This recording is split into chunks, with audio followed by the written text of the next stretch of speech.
शेरसूरी नाम की जगह पर हमको यहाँ पे केदारनाथ जाते हुए बीच में ही उतारा गया। बहुत ही सुंदर जगह थी और वहाँ पे वीआईपी स्टे हमको दिया गया और कुछ घंटों के स्टे के बाद हमको केदारनाथ ले जाया गया। मौसम खराबी के कारण हमको कुछ घंटों तक वहाँ पे रुकना पड़ गया था। हम यहाँ पे बीच में रुके हुए हैं और यहाँ ऊपर पहुँचना है। बादल है, इस वजह से हमको यहाँ पे रुकाया गया है। केदारनाथ यहाँ पहुँचना है, पर यहाँ डुमस है, इसके लिए एक वीआईपी स्टे में हमको रुकाया। फिर से हमारी सवारी चली दोपहर के 2 बजे केदारनाथ की ओर और सुंदर पहाड़ियों का नज़ारा हेलीकॉप्टर से। और क्योंकि हमने चार्टर्ड हेलीकॉप्टर लिया था और स्पेशल परमिशन ली थी, इसलिए हेलीकॉप्टर से हमें वीडियो उतारने दिया, वरना हेलीकॉप्टर से वीडियो शूट करना अलाउड नहीं है। तो कृपया अगर आप जाओ तो लड़ना मत कि भाई इनको तो दिया, हमको क्यों नहीं हेलीकॉप्टर से वीडियो उतारने दे रहे हैं। आखिरकार असंभव हुआ संभव।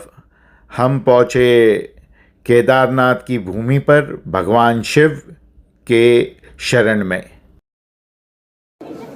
केदारनाथ, ब्यूटीफुल माउंटेन्स, सुंदर पहाड़ी, भीम शिला,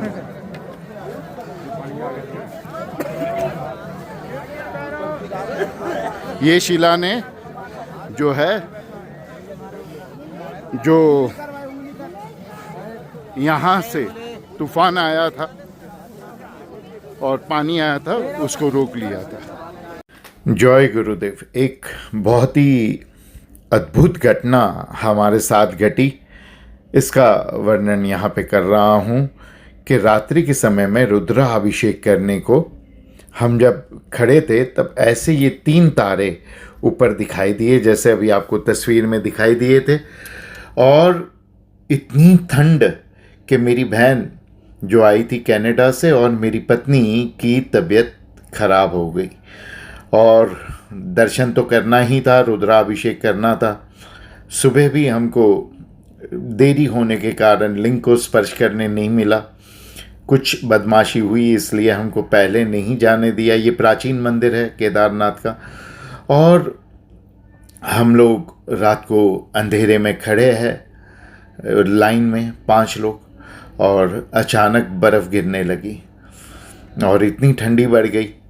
फिर जब अंदर गए, मेरी बहन ने जो दक्षिणा थी वो शिवलिंग पे छुई।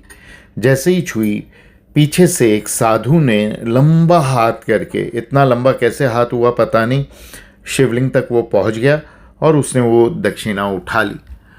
और पंडित जी ने जब दक्षिणा मांगी, हमने दी हुई थी बहन के हाथ में, तो मैंने कहा कि वो सारे पैसे आपने कहाँ रखे? तो कहा एक साधु ले गया। और वो साधु की तरफ हमें बताया उंगली करके। उसने बड़ी जटा बांधी थी, 6 फुट की हाइट थी और 2 फुट ऊपर उसकी जटा बंधी हुई थी। उस पर पीला कपड़ा वेलवेट का लपटा हुआ था। मैं और मेरा भाई उनके पीछे दौड़े और पीछे दौड़े तो वहाँ पे हमने देखा कि साधु देवी के मंदिर तक थे, फिर वहाँ से गायब हो गए। मैंने अपने भाई को उनके पीछे भेजा और मैंने कहा पैसा उनसे वापस मत लेना, लेकिन उनको कहो कि ऐसा काम आप तीर्थ स्थान पे आके करो तो ये अच्छी बात नहीं है, तीर्थ स्थान पे ऐसा नहीं करना चाहिए। और मैं पीछे गया, वापस पंडित जी को पैसा देने के लिए बहन के हाथ में दिए और वहाँ से हम निकले। बाहर निकल के मेरा भाई कहता है कि वो साधु तो गायब हो गए, ठंड बहुत थी, बर्फ़ भी गिर रही थी। तो हम लोग चले गए कमरे में और थोड़ी देर मैंने और भाई ने ढूंढा, जो हमारे साथ टूर वाले थे, पंडित थे, उन्होंने भी ढूंढा पर वो साधु कहीं दिखे नहीं।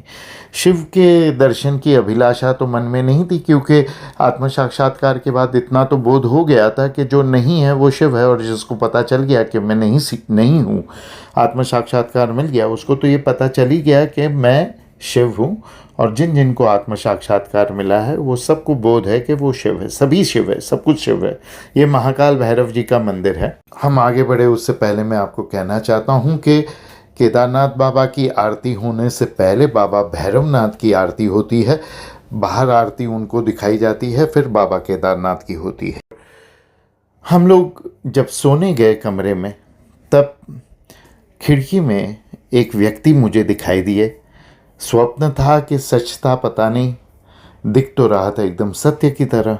और वही साधु थे, बड़ी जटा वाले, और उनके गले में एक पतला सा नाग था। मैं समझ गया भगवान शिव स्वयं आए हैं। और उन्होंने कहा कि मैंने ही पैसे लिए थे, क्या कर लेगा।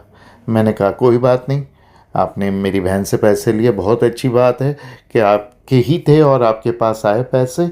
आप सिर्फ उनको आशीर्वाद दो कि वो जो मनोकामना से इधर आए हैं वो मनोकामना उनकी पूर्ण हो, और हम सबको आशीर्वाद दो। तो इस प्रकार से अद्भुत चमत्कार के दर्शन हमको हुए केदारनाथ में। मेरी ऐसी इच्छा है और प्रार्थना है कि आप जो भी जाओ केदारनाथ, आप सभी को ऐसा अनुभव हो, आप सभी को भगवान शिव का आशीर्वाद प्राप्त हो। दूसरे दिन सुबह 6 बजे हम लोग ने बद्रीनाथ के लिए अपनी यात्रा शुरू की।